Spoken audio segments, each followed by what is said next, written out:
আলহামদুলিল্লাহ আজকে 15ই ডিসেম্বর বাৎসরিক ইসালে সাহেবের মাহফিল, জিকিরের মাহফিল, আওলাদ রসুল আল্লামা পীর হুজুর হযরত সৈয়দ গোলাম সরওয়ার হোসেন রহমতুল্লাহ আলাইহি দাদা হুজুর কেবলার বাৎসরিক ইসালে সাওয়াব এবং তৎসহ দরবারের মাদ্রাসার ছাত্রদের পাগড়ি প্রদান অনুষ্ঠান ছিল। আলহামদুলিল্লাহ বিভিন্ন দেশ দেশান্তর থেকে মানুষ এসেছেন, এপার বাংলা ওপার বাংলা, আসাম থেকে মানুষ এসেছেন, বাংলাদেশ থেকে মানুষ এসেছেন।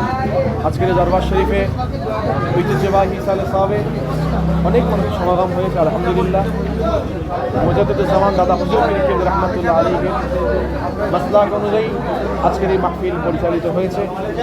দাদা হুজুর রহমতুল্লাহ আলাইহির মতদর্শে লক্ষ লক্ষ দাদা হুজুর রহমতুল্লাহ আলাইহির ভক্ত মুরিদ মুতাকিদিনরা ছুটে এসেছেন এই ফুরফুরা জমিনে।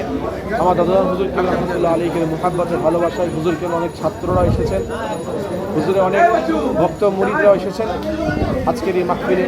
তারা এসে আলহামদুলিল্লাহ মাহফিল সমাপ্ত হয়েছে, মাদ্রাসার ছাত্ররা সব পাগড়ি পেয়েছে।